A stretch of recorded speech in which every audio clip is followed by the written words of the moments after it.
how do I do ads on Facebook and Instagram to show up on other people's feeds after they search for a related product or service that I offer? So one guy that mentioned that he had typed in the search for watches, and all of a sudden on his feed, he kept getting shown different kinds of watches. So how do you end up putting your business in somebody's eye on the social media?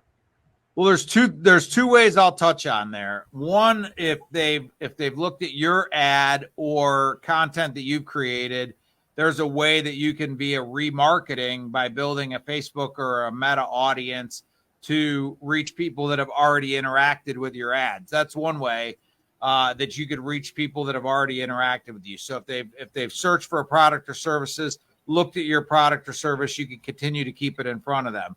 That's one way that you could do it. The other way, which I think they're trying to get at with this question, is just that you looked at a specific watch ad or a watch post, and now you're seeing watch posts from a lot of different people. And I think anybody that's active at all on social media can empathize with that. I think we've all seen that. We've all experienced it. That comes from somebody building an audience on the back end of Facebook about people that are interested in watches. And the minute you click on a piece of content related to watches, Meta then registers you as somebody that's interested in watches. So now everybody that's using a watch or watches as part of their interest graph in their audience, their posts are going to start showing up in your feed because they're paying to reach people that are interested in watches. So those are the two different ways that you could typically show up. Is one, if they've interacted with your content, you can remarket to them. And then secondly, somebody can target you based on different posts you've looked at, because it will register with Meta that you're interested in a particular topic, whether it's boots, purses, watches, whatever the case may be. They can target that interest graph, and anybody that's marketing to that interest graph, you're going to start seeing. So those are the two different ways.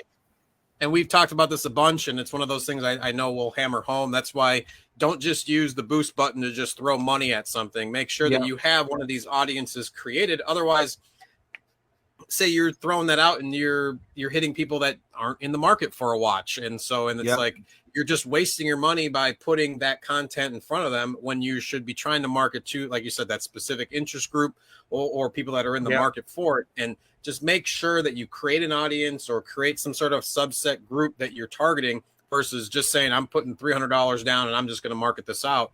When, you might get one or two results back, but you could have done that for $50 and it's not worth that value. So make sure whether you reach out to one of us and ask, like, how do you do that? Or kind of research it yourself and kind of figure out how does this whole thing work? So, but and I'm sure we'll say it again in another episode. I'm sure we've said it in the last few, but don't just boost the button, or don't just boost without actually creating some sort of audience. Absolutely. I mean, we could do an entire Marketing Mondays on just building audiences. And because I think that so many people miss basics with regard to that. A good example is I consistently in my feed on Instagram and on Facebook get posts from people that are not even in my geographic area, like people like automotive repair garages and things like that are in Maryland. They're not even in my geographic area. They're like states away. So clearly I'm not going to take my car to get it repaired there. So they must be targeting something like automotive interests or something like that. Cause I am interested in automotive stuff, but they're not narrowing it geographically, or they don't have something set up right, because I should never be seeing their ad. And I see that happen consistently. I saw it happening with one automotive garage in Maryland so consistently on my feed that I literally called them up and said, hey, I don't know who's doing your marketing, but just so that you know, I'm seeing your ads on a regular basis and I'm in Ohio.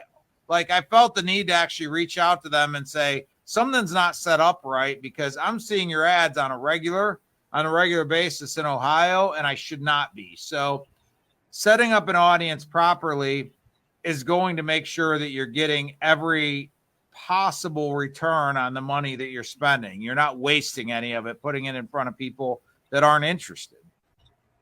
Yeah, I was just going to mention too, I usually wait to the end, but you have created a few videos that we've put on Facebook of you kind of going through and describing the different ways for different markets and how to create those audiences. So after you watch this, go check out the YouTube page and find that stuff out if it's something that you're trying to figure out or trying to understand. Patrick gives a great walkthrough of how to do that kind of step by step. So make sure you check that out. It's critical. I mean, if you are going to do social media marketing, it is critical that you set your audiences up properly, or you're just setting yourself up to spend a lot of money, a lot more than you need to get the results.